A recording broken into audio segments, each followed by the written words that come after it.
नमो अरिहन्ताणं नमो सिद्धाणं नमो अरिहाणं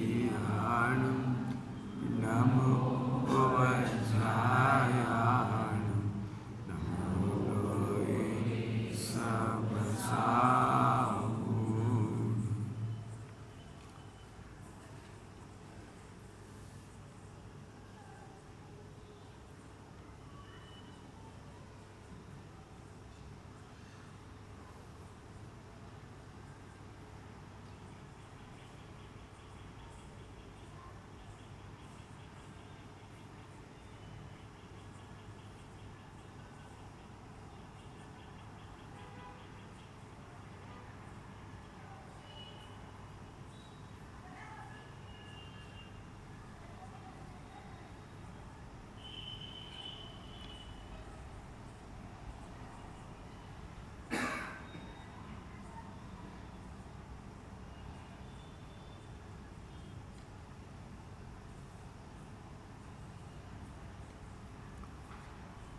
नमः शमय साराय स्वानुभूत्याचकास्ति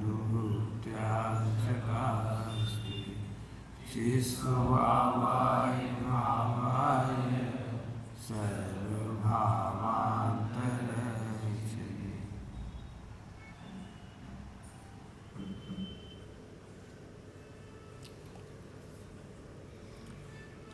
सहज पाठ संग्रह में 74 नंबर का पद है।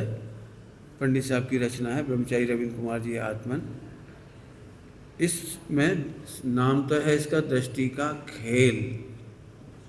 इसे समझाने के लिए थोड़ी सी चर्चा करेंगे। दृष्टि का खेल का क्या कहना चाह रहे हैं इसमें, पूरे छंदों में पढ़ के भी सुनाऊंगा थोड़ा सा। कुछ 2-3 टेंशन हैं आप सबकी, उसे पहले से रख लेते हैं। सबसे बड़ी टेंशन ये है कि हमने कर्म बांधे हैं तो भोगना तो पड़ेगा, है ना? लगता है नहीं लगता है? जीव ने कर्म बांधे हैं तो भोगना पड़ेगा नहीं, ये तो लगता ही ना। तो अब एक दुख ये होता है कि अज्ञानता में हमने कर्म बांधे तो वे तो भोगने पड़ेंगे। हमें तो पहले मालूम ही नहीं था, हमें तो ज्ञान नहीं था, पिछले जन्मों में होश ही नहीं था। नारकी थे तो बहुत लड़े हम, शेर होंगे तो जाने कितना मांस खा गए होंगे, शिकार कर गए होंगे, आदि आदि। मैंने हमने अनंत पाप किए हैं तो उनको भोगना पड़ेगा। एक टेंशन है ये, टेंशन भाई पाप किए, जाने में अनजाने में गलती है तो पाप का फल तो भोगना पड़ेगा कि नहीं, एक टेंशन समझ में आ गई। एक पहली टेंशन, एक इसका जवाब देंगे। और दूसरी टेंशन है कि चलो बांध लिए हैं तो भोगना पड़ेगा। तो भोगना पड़ेगा का अर्थ बताना थोड़ा सा, कि पाप के उदय में जीव दुखी होता है और पुण्य के उदय में सुखी होता है। ये हम सबकी धारणा है, धारणा है। कर्म बांधे हैं, पाप का उदय आएगा, अब हम फिर दुखी हो जाएंगे, बराबर है। पहले हमने पुण्य किया है, पुण्य का उदय आएगा, हम सुखी हो जाएंगे। ये दो धारणाओं की चर्चा करनी है। उसके लिए पंडित साहब ने लिखा है दृष्टि का खेल। क्या है दृष्टि का खेल? तो पहली धारणा सुनाता हूं आपको कि जीव ने अनादिकाल से जो कर्म बांधे हैं वे भोगने नहीं पड़ते हैं। नहीं भोगने पड़ते। थोड़ा सा इसको और उलझाता हूं उलझा के सुलझाऊंगा आपको। गणित को समझना सभी लोग। हमें ये बचपन से पढ़ाया गया है कि जिसे हम सताएंगे वो हमें सताएगा, है ना? ऐसे ही है ना? और हम जिसका भला करेंगे वो हमारा भला करेगा। लगभग ये गणित हमें पढ़ाया गया है। ये गणित गलत है सब कैसी बात कर रही हो? हमने तो पढ़ा है पारसनाथ को कमठ का कितना झगड़ा हुआ है, आदि आदि बहुत सारी कहानियां हैं। तो मुझे आपको सबसे पहले एक आज़ादी चाहिए आप लोगों से। आपको पप्पू रहना है कि प्रवीण बनना है? मेरा प्रश्न है, समझ में आया? पप्पू रहना है या प्रवीण होना है। हाँ करो तो बोलूं, नहीं तो पप्पू रह जाओ, हमें कोई दिक्कत नहीं। तो मैं प्रवीण होने के लिए एक बात कहता हूँ, समझना सभी लोग। प्रैक्टिकल अच्छी बात है। प्रैक्टिकल ये है कि यदि ऐसा हो तो फिर एक भी जीव का मोक्ष नहीं होगा, क्योंकि हमने उसका भला किया, वो हमारा भला करेगा। हमने उसका किया, उसने हमारा किया, तो ये तो केस खत्म ही नहीं होगा कभी। मुनिराज के शरीर के मन वचन काय के निमित्त से भी बहुत सारे जीवों की हिंसा होती है।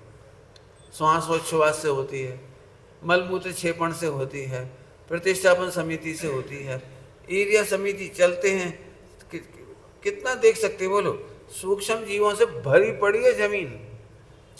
जमीन का एक सुई बराबर हिस्सा भी त्रस्त जीवों से खाली नहीं है। क्या कह रहा हूं, ये उंगली भी हिलाई ना तो असंख्यात जीव मर गए, तो अब तो बहुत मुश्किल हो गई ना। असंख्यात जीव मर गए तो भी असंख्यात मुझे मारेंगे, तो अब तो ये घड़ी तो कभी खत्म ही नहीं होगा। समझ में आ रहा है कुछ? अंजन चोर ने उसी भाव में बहुत पाप किए थे, उसने तो भोगा ही नहीं। उसने चोरी भी की थी, 7 व्यसन किए थे, वो पैसा खा गया था लोगों के, लूट ले आए थे। लूट लिया क्या है, लूट के ले आया था वो। तो अब बोलो उसको क्या करना पड़ेगा अंजन चोर को? यदि इतने लोगों को लूटा तो इतने लोग उसे लूटेंगे। अब क्या कहना है बोलो?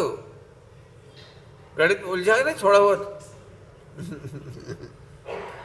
ठीक है, बच्चों को ऐसे ही समझाते हैं। बेटा मैंने भी गीत लिखा है बच्चों के लिए, बच्चों के लिए बहुत सारे ऐसे गीत लिखे हैं, उनमें मैंने उनको यही बच्चों को ऐसे ही समझाया जाता है।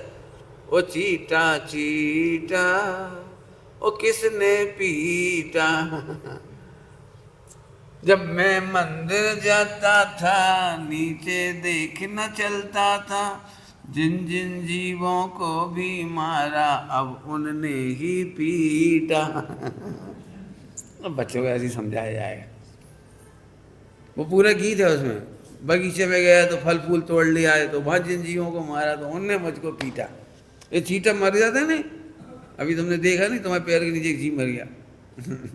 4 इंद्रिय जीव हमें देख नहीं पाते, अब एकदम डर लगता है, तो अब तो हम भी मरेंगे।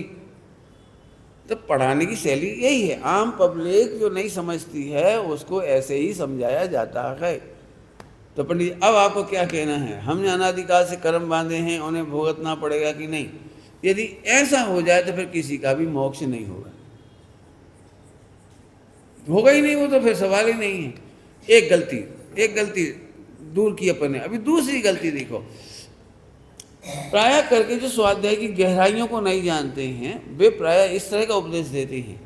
देखो यदि तुम्हें मुनि दशा में आहार लेना हो तो मुनियों को आहार दिया करो, तो तुम्हें इतना पुण्य होगा कि जब तुम मुनि बनोगे तो तुम्हें भी आहार मिलेगा। सुनने में कितना अच्छा लगता है ये उपदेश, लगता है कि नहीं लगता है?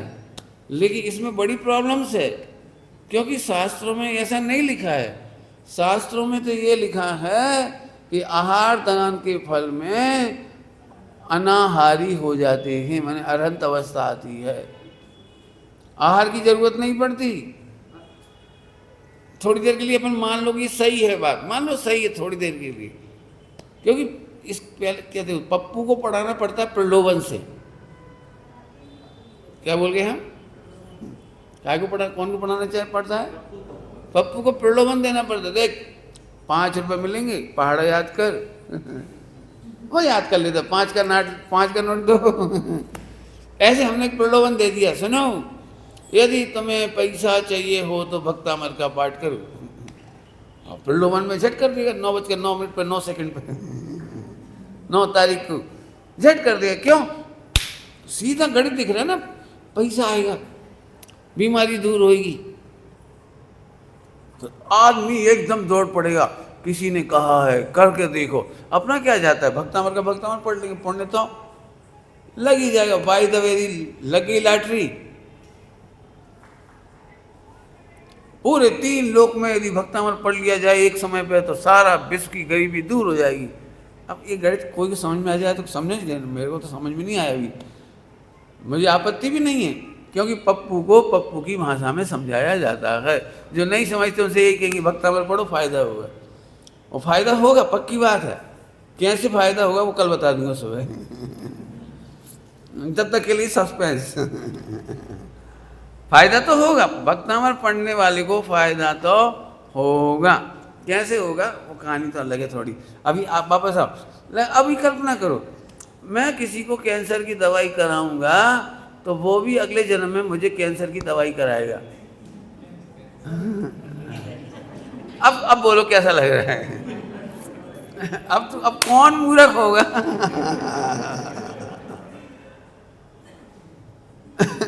फिर तो डॉक्टर बनना बहुत महंगा पड़ेगा। एक डॉक्टर पूरे जीवन ऑपरेट करेगा, इलाज करेगा सबका, और सब मिलके अगले जन्म में इसका इलाज करेंगे।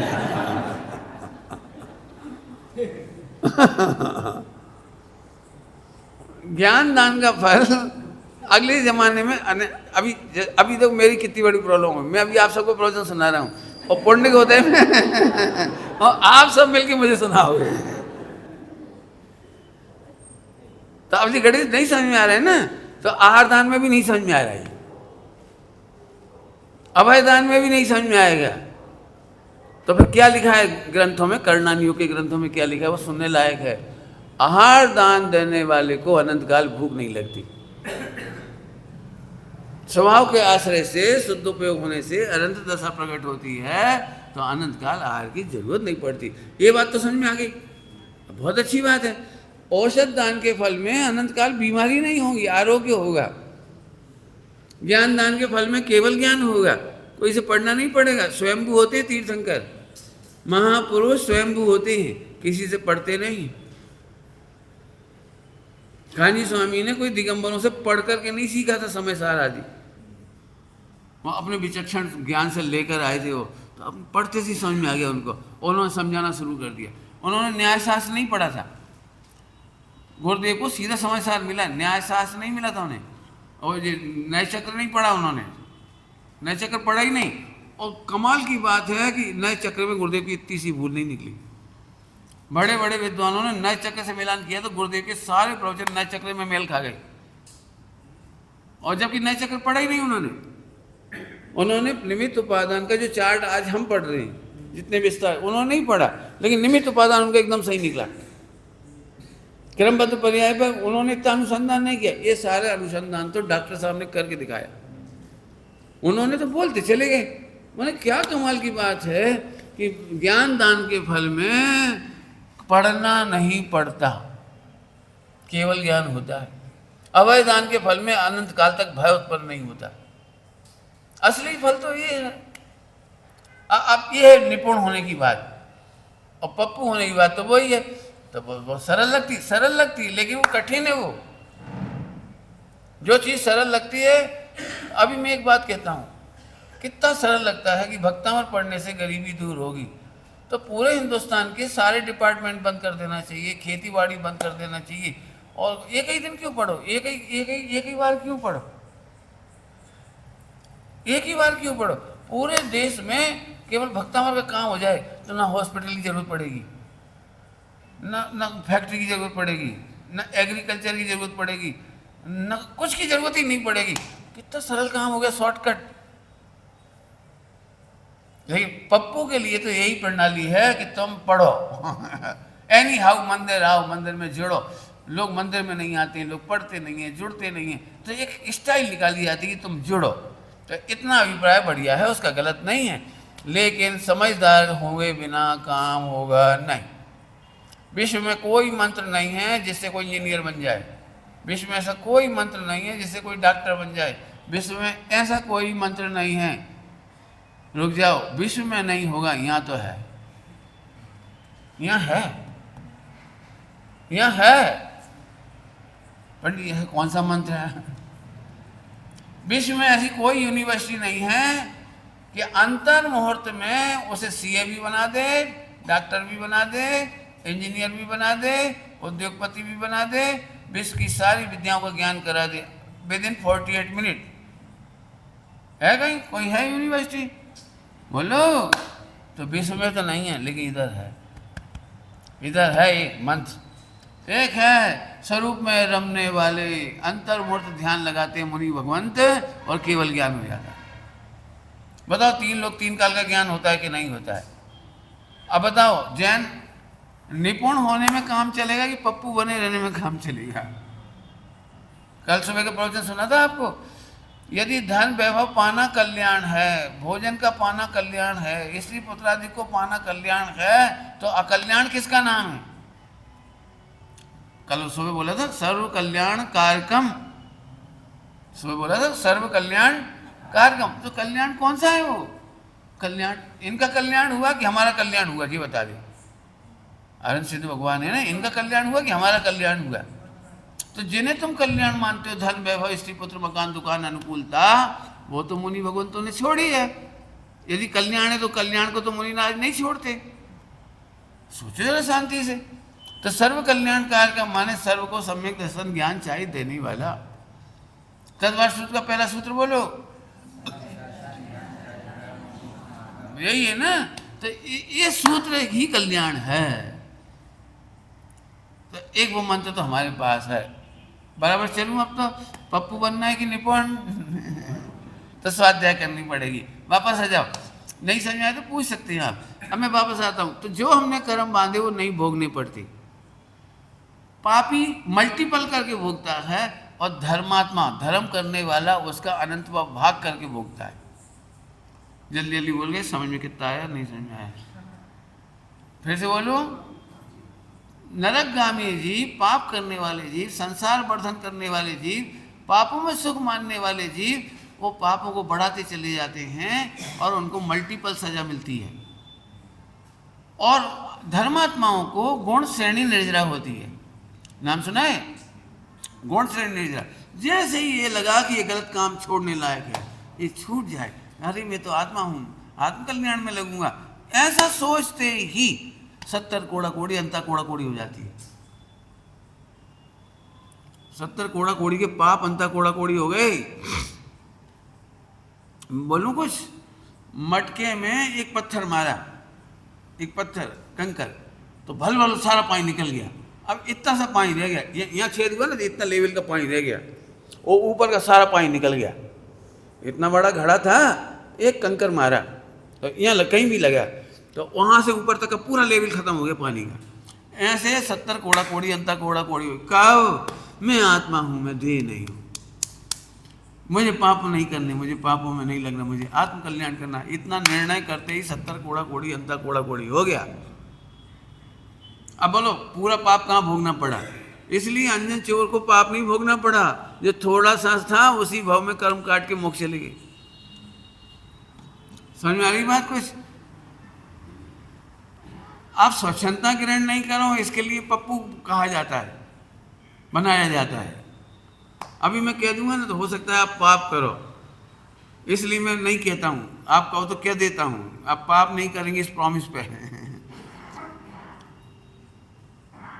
समझा तो चुका हूं, केवल दृष्टांत देने के लिए कह रहा हूं। अंजन चोर ने इतने पाप किए, फिर उन्हीं के दृष्टांत दे रहा हूं। आपने किसी से कर्जा लिया और नहीं चुका पाए, आपके पास पूरा पैसा चला गया, कुछ नहीं बचा, जीरो हो गए, जीरो। अब मैं ऐसे पूछ रहा हूं कि अब इस व्यक्ति को उसका कर्जा चुकाना पड़ेगा या नहीं? अब डबल तरीका है इसमें। यदि हम कहते हैं कि नहीं चुकाना पड़ेगा तो लोग खाने लगे, पैसा लो खा जाओ। पंडित सुमत प्रकाश जी ने कहा है पैसा लेके खा जाओ तो उसको नहीं चुकाना पड़ेगा। तो ये तो वो हो गया सांख्य चार वाक। उधार का घी पियाओ, अगला जन्म किसने देखा। उधार का घी पियो मतलब खूब लग्जरियस लाइफ जियो, उधार का घी का मतलब। तो मैं ये नहीं सिखा रहा हूँ, मैं ये सिखा रहा हूँ यदि तुम्हारे पास चुकाने की सामर्थ्य नहीं बची हो, कहीं कुछ बचा ही नहीं हो, तो आत्महत्या करने से अच्छा है आत्म साधना करो। आत्म साधना करने वाले को वो 10, 50, 100 लाख, 1 करोड़, 2 करोड़, 50 करोड़, 100 करोड़, 500 करोड़, 1000 करोड़, माता पिता का कर्ज, भाई बंधुओं का कर्ज, देव सहस्त्रु का कर्ज। अब देखो कर्ज कितने प्रकार की, वो सारा ऋण तब उतर जाता है जब वो वीतरागी हो जाता है। अब कर्जा उतारने की दो विधि हैं, कर्जा उतारने की दो विधि हैं। एक तो पैसा लिया है तो चुकाओ, नहीं तो जन्मांतरों में मल्टीपल चुकाना पड़ेगा। शास्त्रों में इतना अच्छा लिखा है भगवती आराधना में, सुनने लायक बात है भगवती आराधना की। वहाँ मुनिराजों को संबोधित किया तो मैं अपने को मान के चलता हूँ कि मुनिराज मुझसे कह रहे हैं, हे सुमत, यदि तुम समाज की भोजन करने के बाद यदि तुम आत्मा आराधना नहीं करते हो, सामायिक नहीं करते हो, समाज में विसंवाद करते हो, पंचेंद्रिय के विषय भोग करते हो, तो तुम्हें यह कर्जा मर करके खेत में बैल बनकर चुकाना पड़ेगा। रोटी सस्ती नहीं पड़ेगी। मैं ब्रह्मचर्य की आड़ में यदि भोगादि करता हूँ, सामायिक आदि नहीं करता हूँ, तो मुझे समाज की रोटी का कर्जा बैल बन के चुकाना पड़ेगा, ये लिखा है। तो बैल एक शब्द हुआ, गधा बन के भी चुकाते हैं लोग, घोड़ा बन के भी चुकाते हैं, अन्य अन्य जानवर बन के भी चुकाते हैं, चुकाते। आपको क्या लगता है चिंटियां आपका कर्जा उतारने आई हैं? चिंटियां कर्जा कैसे उतारती हैं? आपको जरा सा पेट है उनका, खाती तो जरा सा है, लेकिन 24 घंटा सोती नहीं चिंटी। आपने कभी चिंटी को सोते हुए देखा है? आधी रात को कभी देखो तो चिंटियां मरे हुए कीड़े खोज खोज के साफ करती हैं। तो चिंटियां कर्जा उतारने के लिए स्वीपर का काम करती हैं। शास्त्रों में चिंटियों को शूद्र वर्ण का कहा है, शूद्र जाति का, माने स्वीपर का काम करती हैं। जहाँ कहीं भी आपको दराज होती है, दराज समझे, हल्के हल्के दराज सी रह जाती, वहाँ कीड़ा मर गया, तुम नहीं निकाल पाओगे। वो कीड़े जा जाके, चींटियाँ जा जाके सफाई करती हैं। ये तुमने ढोल दिया मीठा नमकीन, तो चींटियाँ जाके साफ करती हैं और मर जाती हैं। साफ करते करते अनंत बार मर जाती हैं।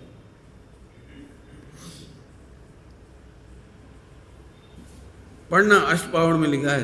3 इंद्रिय के कितने भाव लिखे? क्षुद्र भाव 3 इंद्रिय के 60 हैं कि 40 हैं, देख लेने कितने हैं। एक अंतर्मूर्ति में 40 बार जन्म मरण हो जाता उनका, देख लेना, काउंटिंग लिखी होंगी 3 इंद्रिय की क्षुद्र भाव। अब सोचो, कर्जा चुका रहे भी, अभी मैं सबके नहीं पढ़ा रहा हूँ, जो केंचुआ वगैरह होती है कर्जे चुका रहे हैं। तुम्हारी खेतों में फसल अच्छी लाने के लिए केंचुआ बनते हैं, मर करके वहीं मट्टी बन जाती है, और केंचुआ की खाद बनती है मार्केट में। क्या है? तो थोड़े में बहुत समझना, मैं ज़्यादा नहीं कह रहा हूँ।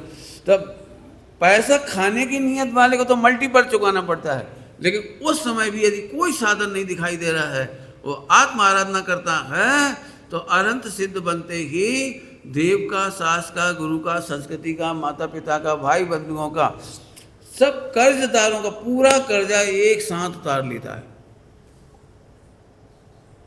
क्यों? गणित कहाँ से शुरू हुआ था, याद है आपको? गणित कहाँ से याद? यदि हम किसी से लेन देन करते रहें तो फिर मोक्ष तो होगा ही नहीं। ये तो बहुत अच्छा हुआ, मैं तुम्हें मोक्ष नहीं जाने दूंगा। क्यों? मैंने तुम्हें 10 लाख दे दिए, अब बेटा तुम मोक्ष जा ही नहीं पाओगे, हम ले ही नहीं रहे तुमसे पैसा। तो ऐसा नहीं कर सकते आप। यदि तुम्हारा अभिप्राय खराब नहीं है, बेईमानी का नहीं है, तो आपको बंद नहीं होगा। और कर्ज उतारने का तरीका बता दी। मैं इसलिए बात खुलकर कह रहा हूँ, कितने ही ब्रह्मचारी भाई कहते हैं मुझे माता पिता का कर्जा उतारना है, तो माता पिता का कर्ज उतारने के आड़ में फिर वो आगे तो नहीं बढ़ते, लेकिन गिरते चले जाते हैं। अन्याय का व्यापार कर लेंगे क्योंकि माता पिता का कर्जा उतारना है, शादी कर लेंगे क्यों? क्योंकि माता पिता का कर्जा उतारना है। माता पिता का कर्जा कैसे उतारा जाता है, पंडित साहब ने जो मुझे शिक्षा दी थी वो बता रहा हूँ। पंडित साहब ने, सुनना सभी लोग, माता पिता नहीं देख करके उनका कर्जा उतारा जाता है। समझ में कुछ नहीं आया हुआ है? माता पिता को माता पिता मत देखो, भगवान आत्मा देखो। और भाई सारे भगवान आत्मा को सब भगवान आत्मा देखो, अपने को सबको भगवान आत्मा देखना ही माता पिता का कर्जा उतारना है। अभी भी नहीं समझ में आया तो और बता सकता हूँ। सब जी कैसा गणित बता रहे हैं आप? तो पंडित साहब ने जो दृष्टांत दिए प्रथमानुयोग को सुनो। बोलो, महावीर भगवान ने अपने माता पिता का कर्जा उतारा कि नहीं उतारा? पॉइंट पकड़ में आया। महावीर भगवान ने अपने माता पिता का कर्जा किस प्रकार उतारा, पूछ रहा हूं। बताओ कैसे उतारा, उतारा कि नहीं उतारा? पंडित साहब ने कहा सुनो, वे तीर्थंकर बन गए तो उनके माता पिता जगत पिता और जगत जननी कहलाई, और इंद्र सेवा कर रहे हैं उनकी। जो खुद अपने हाथों से माता पिता की सेवा नहीं करते, इंद्र आदि आके उनके माता पिता की सेवा करते हैं, साधर्मी सेवा करती हैं, दुनिया सेवा करती है। कभी मत सोचो हमारे दो हैं, इनकी चिंता है और किसी की नहीं है। नहीं, अभी हमने बताया ना, जो मेरा चिंतन चल रहा है समय शिखर जी में, समाधि साधना, एक ही लक्ष्य है, प्राणी मात्र की समाधि हो। हम ये नहीं सोच रहे कि हमारे दो की हो जाए, हमारे फला की हो जाए, हमारे रिश्तेदार की हो जाए, ये नहीं सोच रहा हूँ मैं। ये भी नहीं सोच रहा हूँ कि मोक्षियों की हो जाए। प्राणी मात्र की समाधि की भावना होगी तो उनके पुण्य उदय प्रमाण मैं थोड़ी करने वाला हूँ, लेकिन मेरी भावना दिन रात है। क्यों? क्योंकि समाधि के प्रकरण में लिखा है आचार्यों ने, विश्व में सर्वोत्कृष्ट दो कार्य हैं। क्या बोल रहा हूँ? विश्व में दो सर्वोत्कृष्ट कार्य हैं, एक स्वयं अपनी समाधि करना और दूसरों की समाधि कराना। क्या कह रहा हूँ? सब जी कहाँ लिखा है, सम्यक दर्शन ज्ञान चाहिए बड़ी चीज़ है। ये तो भले आदमी, समाधि सम्यक दर्शन ज्ञान चाहिए कहीं नाम है। समाधि का फल मोक्ष है, निर्वाण भक्ति, समाधि भक्ति, समाधि भक्ति, समाधि के फल में निर्वाण होता है। तो अपनी समाधि करना माने निर्वाण जाना, और दूसरों के निर्वाण में निमित्त बनना, समाधि में निमित्त बनना, ये समाधि। अभी तुम्हें समाधि का क्या मतलब समझ में आता है? कोई मर रहा होगा और मैं उनको हाथ पैर दबा दूंगा और नमोकार मंत्र सुनाऊंगा, ये नहीं। मैं इन बच्चों की समाधि में निमित्त बन रहा हूँ और ये मेरे निमित्त बन रहे हैं। ये मुझे निर्विकल्प रखते हैं, मैं इन्हें निर्विकल्प रखता हूँ। इन्हें कोई संशय हो जाए तत्व ज्ञान में, आचरण में, जीवन में, तो मैं इन्हें निर्विकल्प रखता हूँ। और मेरे को खाने में, पीने में, चलने में, फिरने में, पढ़ने में कोई विकल्प ना हो जाए तो ये मेरी विकल्प करती है। तो हम परस्पर में अपनी समाधि भी कर रहे हैं और समाधि में निमित्त भी बन रहे हैं। इस समय इतने लोगों की समाधि में निमित्त बन रहे हैं। एक्चुअली समाधि का हम वही लगता है, वो पड़ा हुआ बिस्तर में और हाथ पैर दबा रहे हैं कुछ लोग। समाधि के नाम से लगता है मरते समय की बात है, मरते समय की बात नहीं है। समाधि पूरे जीवन का प्रसंग है। समाधि के एंड में मरण को कहते हैं समाधि मरण। समाधि के एंड में होने वाले मरण का नाम है समाधि मरण। मरण के समय समाधि नहीं होती। क्या कह रहा हूं? मरण के समय समाधि नहीं होती, पूरे जीवन की समाधि सहित मरण का नाम समाधि मरण। नहीं तो भैया तुम डर जाओ आगे बात समझ में आ गई? तो समाधि मरण का मतलब समझना अच्छी तरह से। हाँ, दो बड़े काम बोलो। अपनी समाधि करना सबसे बड़ा काम है, और विश्व का सबसे बड़ा परोपकार है दूसरों की समाधि में निमित्त बनना। समाधि माने निर्विकल्प रत्नत्रयी आराधना में निमित्त बनना। आगे बात समझ में आ गई भैया? तो अब बाबा साहब कर्जा उतारने की विधि समझ में आई? कभी मत सोचो हम अपनी मम्मी की समाधि कराएंगे, इतना से क्यों सोच रहा? हम तो सब ये होता, इनमें से कौन तुम्हारे नहीं है, भूतकाल के कौन नहीं हमारे रिश्तेदार? पंच परावर्तन में बोलो तुम मेरे कौन नहीं थे और मैं तुम्हारा कौन नहीं था, बताओ एक व्यक्ति, सच्ची घटना है, अब तो एक्सपायर भी हो गए वो, पिछले जन्म में भी वो उसी डिस्ट्रिक्ट में पैदा हुए थे, नॉन जैन में, पटेल थे। वहाँ उनकी पत्नी थी और वो वहाँ एक्सपायर हो गए। एक्सपायर हो गए, जैन में जन्म हुआ उनका, जैन में। तो फिर उनको 2-3 साल की उम्र में अब वो क्या कहलाता है, जाति स्मरण, पुराना याद आ गया, मेरी पत्नी थी, मेरा बच्चा था, ऐसा था, वैसा था, अमुक गांव था, उन्हें सब याद आ गया। तो फिर लोग उसे लेके गए वहाँ गए, मिल के आए, बाकायदा कंफर्म हो गया कि हाँ बिल्कुल सब बताया, वो कंफर्म हो गया। अब उधर उन बच्चों ने उसकी पत्नी को रखा नहीं, भूतकाल की पत्नी, पिछले बहू की। तो बे यहाँ पर शादी तो यहाँ जैन में हुई, बच्चे भी हुए, इधर घर परिवार भी हुआ, लेकिन उसको पिछले जन्म की पत्नी का भी खर्चा उठाते थे क्या करते थे? पिछले जन्म की पत्नी को भी खर्चा पहुंचाते थे। राग है। अब कैसी लग रही होगी बताऊं, कैसी लग रही होगी वो? नहीं समझ में कही। जिसको पिछले जन्म की पत्नी कह रही थी, वो हो गई थी 80 साल की और ये थे 20 साल की।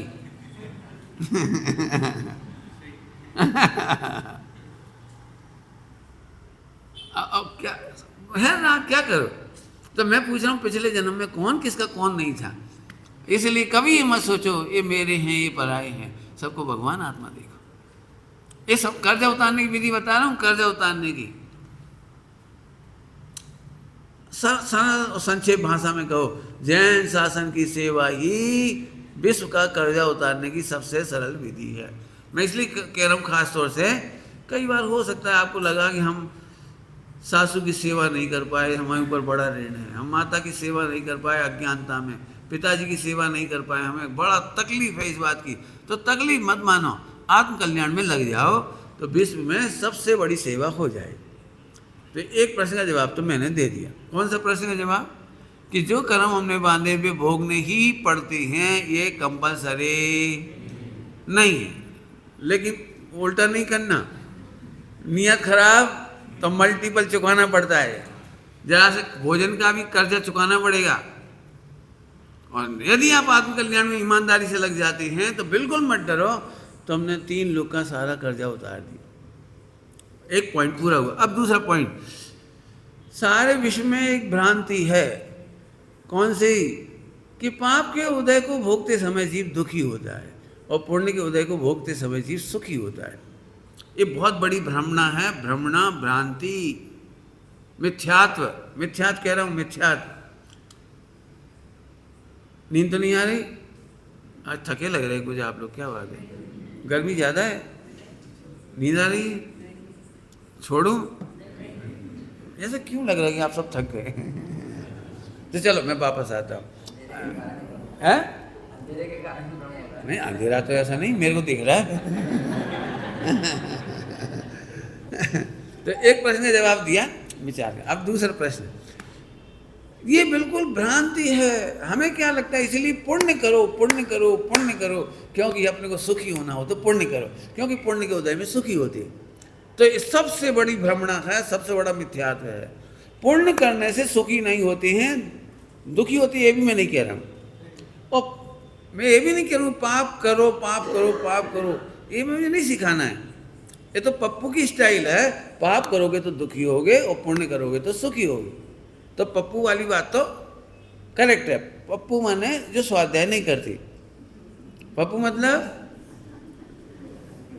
बाल बुद्धि वाले। पप्पू कहते हैं बाल बुद्धि वालों को, जिसको समय साज में लिखा है मिलेच्छों को मिलेच्छ भाषा में समझा दी। अपन छलग्रहण नहीं करना। तो वो बात तो सही है, बच्चों को ऐसे ही समझाना पड़ेगा कि पाप करने से दुखी होते हैं और पुण्य करने से सुखी होते। कह दो, कोई दिक्कत नहीं। अब अपने एक कदम आगे चल रही। पुण्य के उदय से यदि सुखी हों तो फिर स्वर्ग के देवताओं को दुखी नहीं होना चाहिए, फिर अंबानी को विलासता में दुखी नहीं होना चाहिए, पुण्य के उदय में अच्छा भोजन मिलने पर दुखी नहीं होना चाहिए। प्रश्न है हमारा। समाधान तो फिर बाद में जब पूरा प्रकरण हो जाएगा तब पूछूंगा समाधान। अब प्रश्न है ना, अपने दिमाग में सोचो। पाप के उदय में दुखी हों तो पाप के उदय में अंजना को दुखी होना चाहिए। पंडित, क्या अंजना दुखी नहीं थी? हाँ, एक अच्छा प्रश्न है। क्या सीता, राम लक्ष्मण सीता वनवास गए तो दुखी नहीं थे? क्या पार्श्वनाथ भगवान पर कमट ने उपसर्ग किया था तो दुखी नहीं थे? अब ये प्रश्न खड़ा होना चाहिए। बराबर समझ में आ गई? समझ में आ रही बात? प्रश्न समझ में आया बेटे? तो अब समझो इस बात को। यही मुझे समझाना है कि यदि दुखी है या नहीं हमें नहीं मालूम, हो सकता है हम कहते नहीं मालूम, तो दुखी का एक लक्षण है कि वो पाप बंद करता है। दुखी का लक्षण क्या है? वो पाप बंद करता। दुखी का लक्षण है वो संक्लेश करता है और संक्लेश से पाप बंद करता है। ओके, लक्षण समझ में आ गया कुछ? अब यदि हम देखें कि चंदन वाला दुखी थी तो संक्लेश कर रही थी, तो संक्लेश कर रही थी तो पाप बंद कर रही थी। तो पाप बंद करने का तो कर्णान योग में भावदीपिका में लिखा है कि उसकी सारी प्रकृतियां असातरूप परिणमित होनी चाहिए।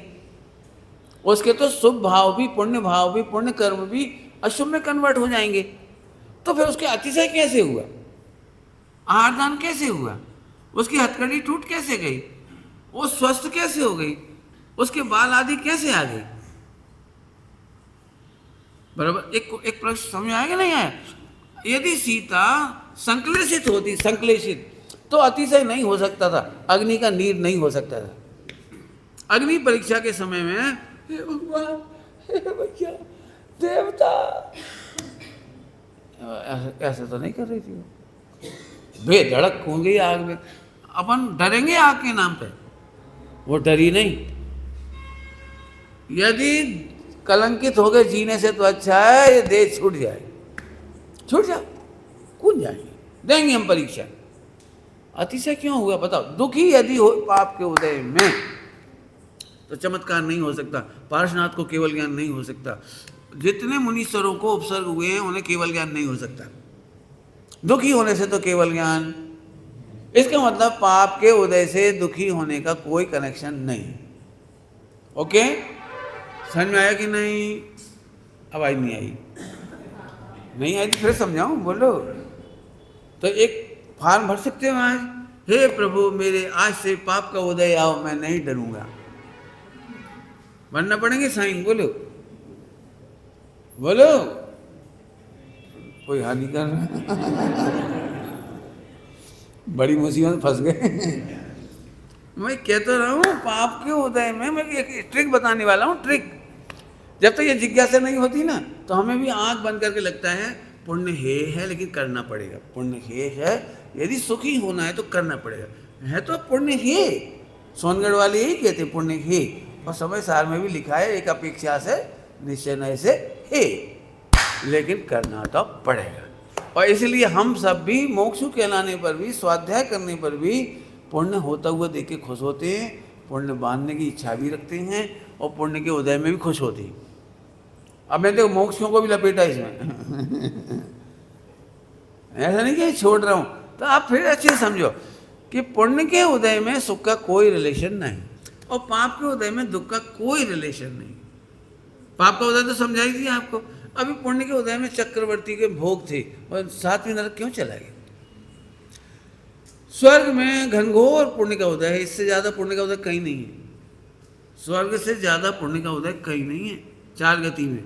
इतना पुण्य का उदय होने पर भी बहुतायत, मैं तो ये कहना चाह रहा हूँ 99%, बहुतायत का मतलब 90%, 99%, वे सारे देव एक गति में या त्रियंच गति में चले जाते हैं।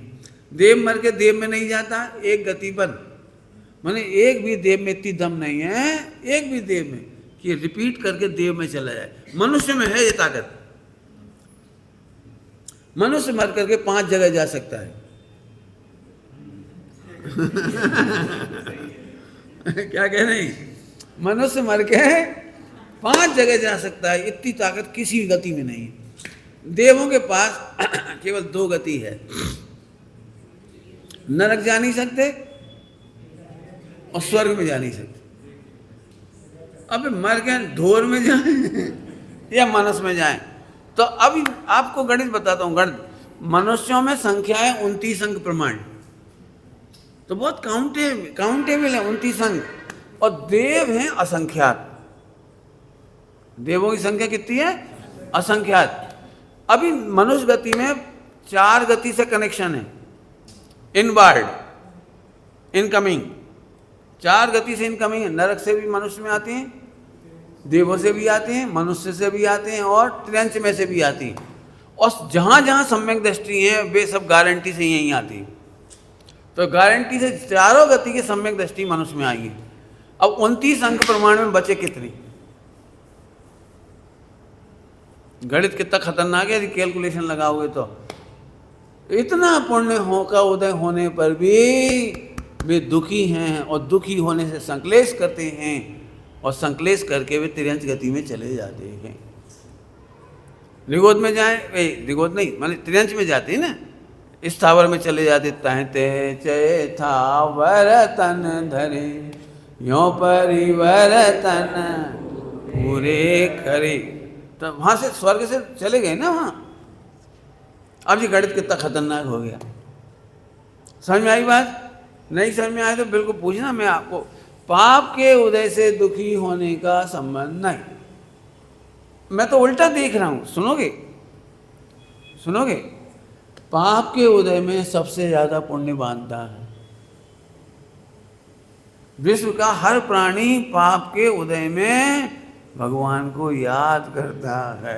नहीं भी करे तो इतना तो निकलता है, हे भगवान, हे भगवान।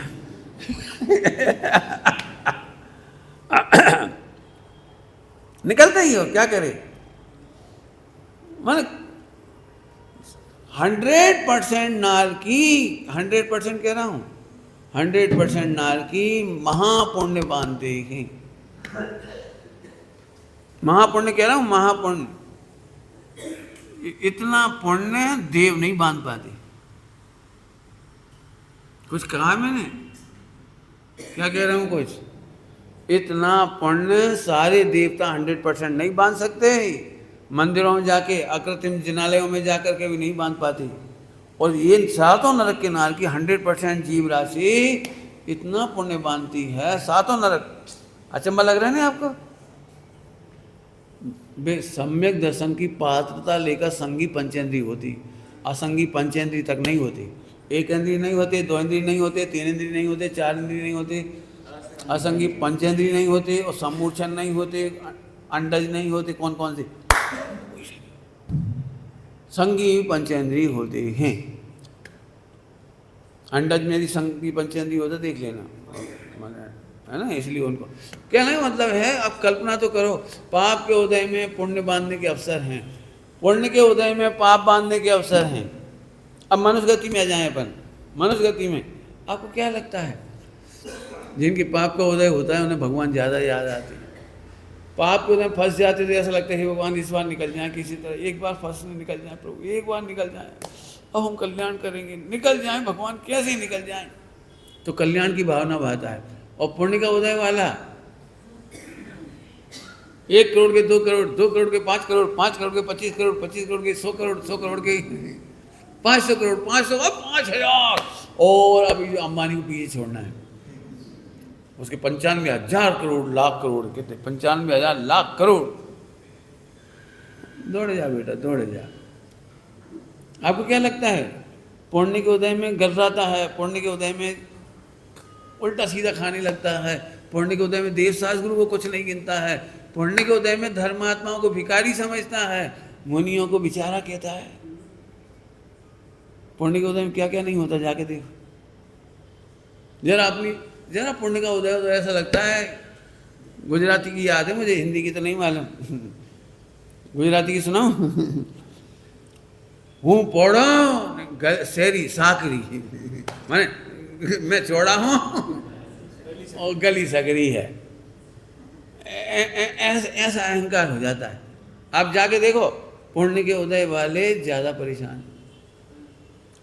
पाप के उदय वाला IPL थोड़ी खेलता सट्टा, पुण्य के उदय वाला खेलता है। बाप जाए कमाने को, कौन जाए कमाने को, बाप दे खाने को, कौन जाए कमाने को, खेले जा बेटा। समझ गए होंगे तो। सही बताया ना, पुण्य के उदय में आप सोचो अपनी अपनी हालत, हम क्या कहते हैं। नरक का बता दिया, स्वर्ग का बता दिया, मनुष्य का भी बता दिया, तो पंडित जी अभी तक तकलीफ क्यों उठा रहे हो बताने की? सीधे सीधे कुछ कह दो ना, जो कहना है। सीधे सीधे तुम सुनोगे नहीं, हम क्या करें। मुझे तो इतनी प्यारी बात कहनी है, आज के बाद पाप के उदय को चिंता मत करो कि ना आए, और पुण्य के उदय की वांछा नहीं करो कि आ जाए। आएगा तो पुण्य का ही उदय, पाप का भी आएगा। लेकिन अब आप आनंद करने लगो, इसी का नाम है दृष्टि का खेल। इसी का ही नाम है दृष्टि का खेल, और कुछ नहीं है। ये दृष्टि समझदारी का खेल है। अब हमें चिंता नहीं। क्यों? रुक गया मैं बोलते बोलते। जो बहुत अनुकूलता में रह लेते हैं वे ऐसी मृत्यु चाहते हैं पंडित जी, हार्ट अटैक अच्छा है, एक झटके में निपट गए। वो मृत्यु बहुत बुरी है, समाधि मरण वाली। 10 साल बिस्तर में पड़े रहो, 80-90 साल की उम्र तक पड़े रहो, फिर लैट्रिन बाथरूम की दिक्कत, फिर डॉक्टर, फिर सांस, फिर रात रात भर नींद नहीं आ रही, सांस चल रही है, घुटने दुख रहे हैं, बहू के भरोसे बैठे, बेटा पानी, सब सो गए, क्या करें। कौन सी मौत अच्छी लग रही है? बोलो पुण्य के उदय वाली मौत अच्छी कौन सी है? पुण्य के उदय वाली सडन डेथ आजकल बड़ी आसानी से मिल रही लोगों को। अखबार में बहुत सारी पढ़ी होगी आपने। 13 साल का बच्चा स्कूल गया, महीने बढ़ गया। एक बच्ची कुर्सी पे बैठे बैठे निपट गई, अभी देखा होगा ऑनलाइन, स्कूल में बैठे बैठे कुर्सी पे लुढ़क गई। क्या क्या हुआ? निपट गई। ये सडन डेथ चाहिए है हमने। पुण्य के उदय में एक झटके में मर जाओ वो अच्छा, और 5-10 साल बिस्तर में पड़े रहे तो आपको पता है 5-10 साल बिस्तर में पड़े पड़े समाधि होती है और स्वर्ग ज़्यादा नज़दीक होता है। और जो अचानक मरते हैं ना वे स्वर्ग नहीं जाते, वे उनकी तैयारी वहाँ की होती है, असंगी पंचेंद्र की तैयारी होती है, त्रियंच गति में चला जाता है। तो पंडित जी तड़फन कैसे सहेंगे? तड़फन मैंने पाप का उदय, तो हम कहते रहे पाप का उदय सहने की बात हम बता रहे हैं आपको। अब ध्यान से सुनना, थोड़ी सूक्ष्म बात है। पता नहीं कितनी, आज रात को 2 बजे जब से नींद खुली थी ना तब से यही चिंतन चल रहा था मेरा। अब तुम्हें मिल रहा है समझ लो। हो सकता है तुम्हें लगे वो तड़फन हो रही है, वो कोई साथ नहीं दे रहा है, वो क्लेश हो रहा है और हाय हाय हो रही है, तो इस परिणमन से बंद नहीं होता। अब ये बात मुझे कहनी समझ में आ जाए आपको, तो आपको एक तो लगता है ए बेचारे बिलख रहे थे, रो रहे थे, तड़प रहे थे, अरे तड़प तड़प के मरे। तुम्हें लग रहा है पाप के उदय में उसे संसार से भोगों से उदासीनता बढ़ रही है, उसे अब मालूम पड़ा सारा संसार असार है। अरे आत्मा ही सार था, कल्याण तो अपना ही करना था, इनमें क्या रखा, करोड़ों कमाया हमारे क्या साथ गया। उसे 24 घंटे असारता भाषित हो रही है। सही बात है, हम ना किसी के कोई ना हमारा। एक एक समय में उसे भगवान की महिमा आ रही। बात तो सही थी, बात सही थी, बात सही थी। आपको क्या पता समाधि हो गई, स्वर्ग चला गया वो। तड़फन होने से रोने से बंद नहीं होता। कोई कहेगा नहीं ये पप्पू की वाली शैली नहीं है। पप्पू वाले में दे भैया लोग क्या कहते, रो नहीं पाप लगेगा, रो मत पाप लगेगा, ऐसे ऐसे नहीं करो पाप लगेगा। नहीं, ऐसा नहीं है। मन वचन काया का परिणाम से बंद नहीं होता। हमारा अभिप्राय क्या है? नरक के नारकियों को बता दिए, 7 नरक के नारकी लड़ते हैं, झगड़ते हैं, चिल्लाते हैं, चीखते हैं, सब कुछ करते हैं, अंदर में उसे अकर्ता मानते हैं, असार मानते हैं, पुण्य का बंद होता है। मैं इसलिए जानबूझ के कह रहा हूँ कि कई बार आपको ऐसा भी लग सकता है पंडित जी उपवास तो बहुत कठिन है, उपवास तो बहुत कठिन है, आपने जिस तरह सुबह बता दिया हम तो मर गए। तो मैं उसी को कह रहा हूँ कि मन वचन काया में कुछ भी दिखता हो उससे संबंध नहीं संबंध।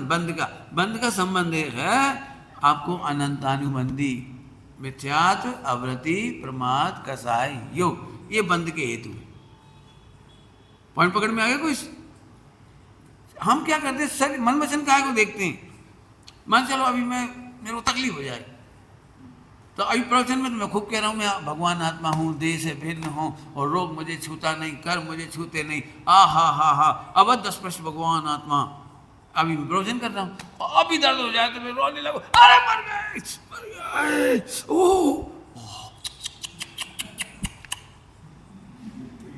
बेचारे पंडित जी।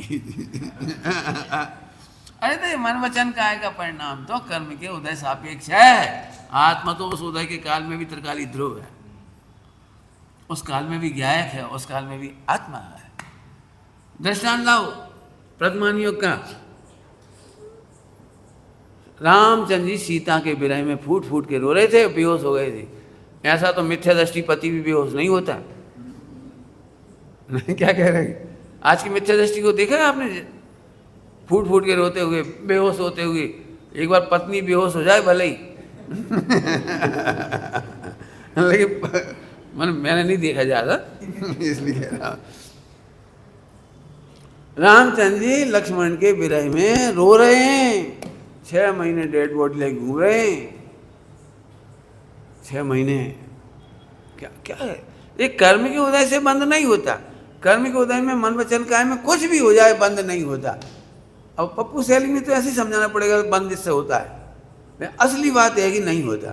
तो फिर बंद काहे से होता है? कि कर्ता बुद्धि से होता है, मिथ्यात्व से होता है, अकर्ता से नहीं होता। बहुत सरल दृष्टांत है।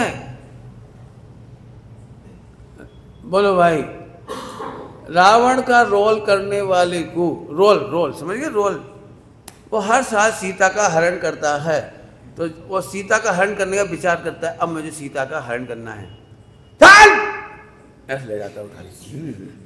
तो उस समय जो एक्टिंग कर रहा है वो चिल्लाने वाली और सीता का हरण कर रहा है और ऐसे जो कर रहा है, तो उस समय उसको पाप बंद हो रहा है कि नहीं हो रहा है? सोचो जरा, सोचो। बोलो, वो कर रहा है ना, एक्टिंग कर रहा है ना, पूरी रोने की, चिल्लाने की, ले जाने की, और सब बोल रहा है वो, जो डायलॉग लिखे हैं सब बोल रहा है, तो उसे पाप बंद होगा कि नहीं? जैसे वो स्वांग को भिन्न जानता है और निर्बंध रहता है, ऐसे ही सम्यक दृष्टि ध्रुव को मन वचन काय से, औदिक भाव से, संकलेश से, जो तुम दिख रहा है मन वचन काय, उससे भिन्न अनुभव करने से उसे बंद नहीं होता। अंजन चोर का बंद नहीं हो रहा, क्या कमाल है, कौन समझेगा ये? अब तो समझ में आई कुछ खास बात, थोड़ी सूक्ष्म तो है बात, लेकिन वो दृष्टि का खेल, यह है वह दृष्टि का खेल। नहीं समझ में आया तो अभी पूछना, मैं बहुत लॉजिक दूंगा आपको। मैं जानता हूँ, फिर से सुनना सभी लोग, यदि आप में से 99% को समझ में नहीं आएगा तो मुझे कोई आश्चर्य नहीं होगा, क्योंकि हमने पप्पू शैली सुनी है। पप्पू शैली समझ गए? पप्पू शैली मैंने, मैं समझाने के लिए सरल भाषा में कह रहा हूँ, यदि कठिन भाषा में कहो तो इसमें लिखा है मिलेच्छों को मिलेच्छ भाषा में समझाते हैं, ऐसा लिखा है, मैंने उसको सरल शैली कह दिया। फिर से बोलो, चिल्लाने वाले को पाप बंद होता है, ये तो सरल पड़ता है ना समझना। बच्चा भी रोएगा तो ये बेटा चुप हो जाओ, पाप लगेगा, तो ये सरल शैली है। तो जो सरलता समझ में जाए उसको कहते हैं पप्पू शैली। लेकिन यदि ऐसे बंद होने लगे और ऐसे समाधि बिगड़ने लगे तो कोई की भी नहीं होगी। बराबर है, समझ में आ गई बात? मन वचन काय की संकलेश से बंद नहीं हो रहा, जो तुम संकलेश मान रहे हो, क्योंकि संकलेश का संबंध तो मिथ्यात्व से है, और मिथ्यात्व नहीं है तो स्वांग बचा। क्या बोला मैंने? मिथ्यात्व नहीं बचा तो स्वांग बचा, बस हो गया काम। अभी नहीं समझा तो पूछना। दो उल्टे प्रवचन किए आज मैंने। दो उल्टे प्रवचन मतलब हमारी मान्यता के विरुद्ध, कोशिश पूरी की है समझाने की। चलूँ आगे? चलो तो फिर पंडित जी, पाप के ध्यान से सुनना, जीव की ये स्वतंत्रता है, बस अब प्रवचन पूरा होने वाला है। नींद आ रही हो तो आप खुश हो जाओ, 5 मिनट हैं।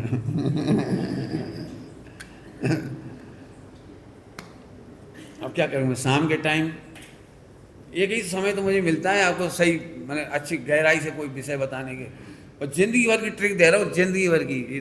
मेरे पास इतना ही समय, मैं क्या करूँ? तो एक ट्रिक है, सभी लोग ध्यान से सुनना। अब ये जीव की स्वतंत्रता है कि पुण्य के उदय में भी पाप बांध सकता है और पाप के उदय में भी पुण्य बांध सकता है। ये हमें चाबी मिल गई।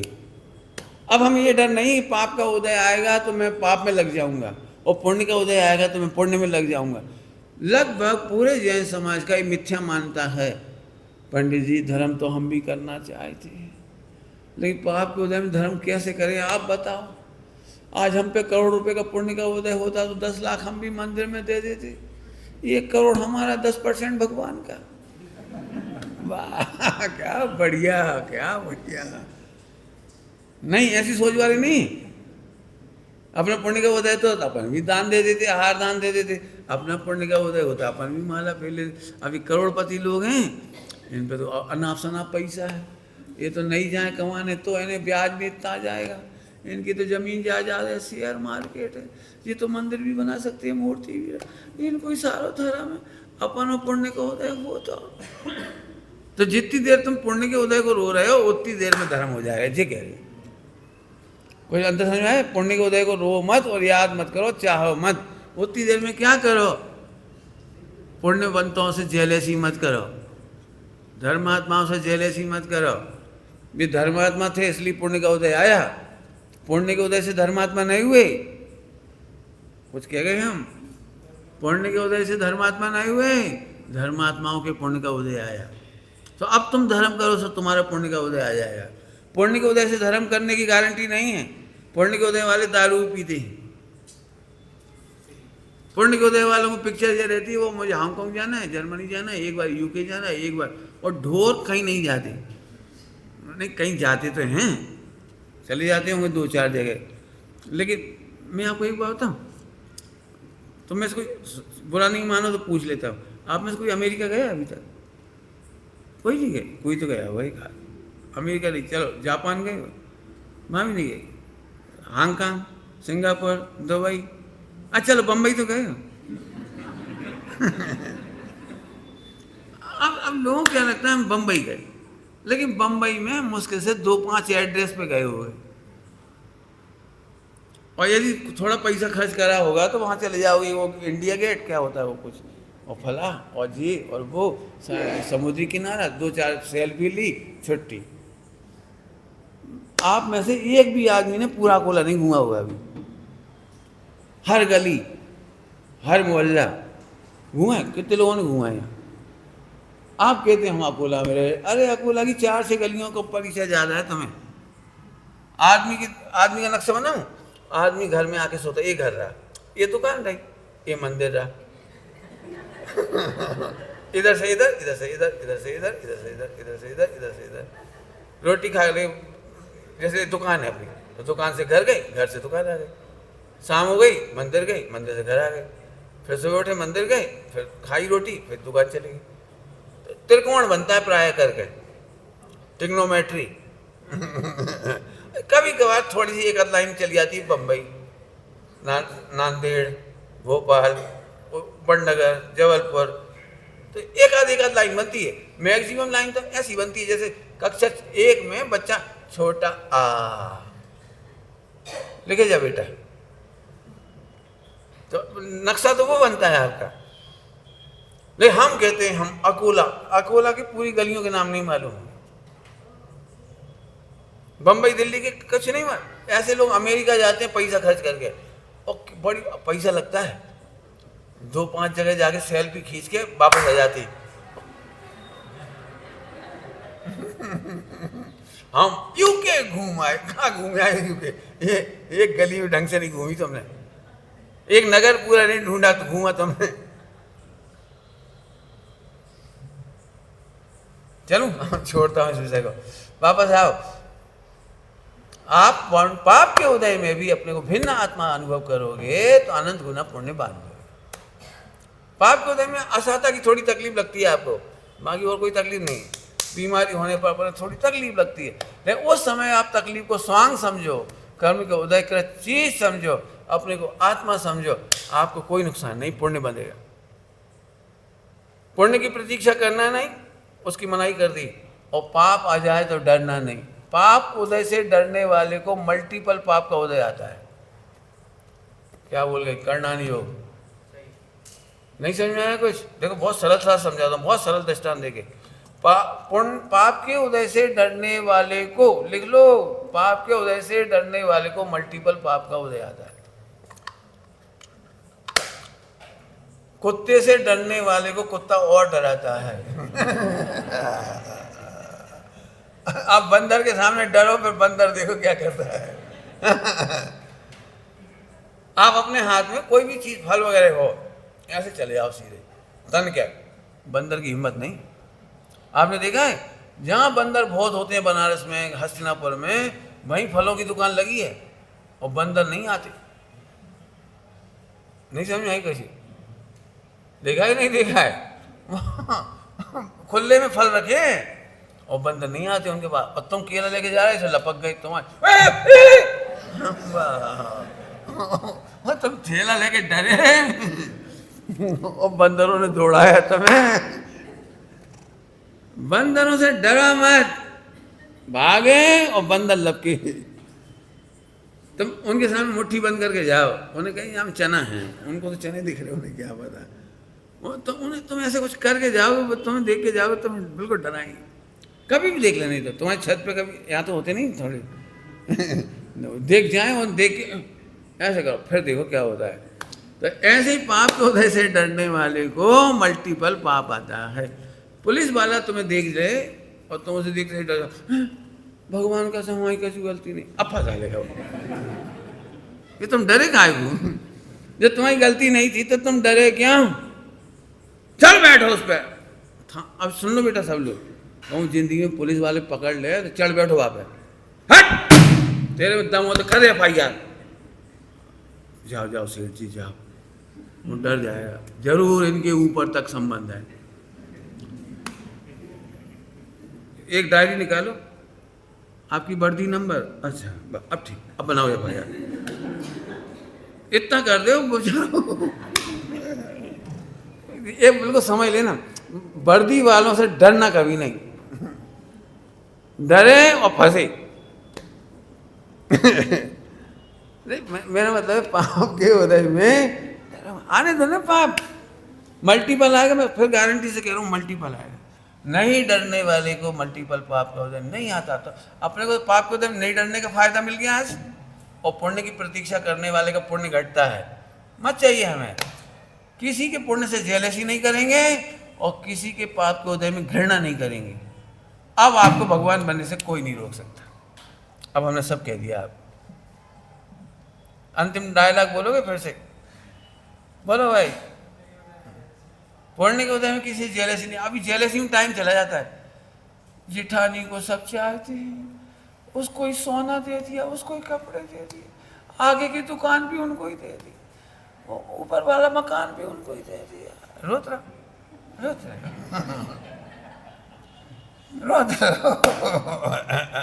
और जो रहा सा खुद का वो भी नहीं भोग पाए। क्या बताएं पंडित जी, एसिड की बीमारी है, घी शक्कर रखा है, डॉक्टर ने मना कर दिया। देख लेना चाहिए, मैं गारंटी दे रहा हूँ, जेलेसी करने वालों को, दूसरों से जलने वाले को अपने पुण्य के उदय का भी भोग नहीं कर पाए। जाओ देखिए आप बिल्कुल। तो दूसरों के पुण्य के उदय में जेलेसी नहीं, पाप के उदय में घृणा नहीं। अपने को भेद विज्ञान, अपने को सबको भेद विज्ञान करो ना। भगवान बन जाओ तो कह विचार करना। ओम नमः शिवाय। ये है दृष्टि का खेल। आज दृष्टि का खेल का अपन ने मूल मर्म बताया इसमें विचार में। ओम।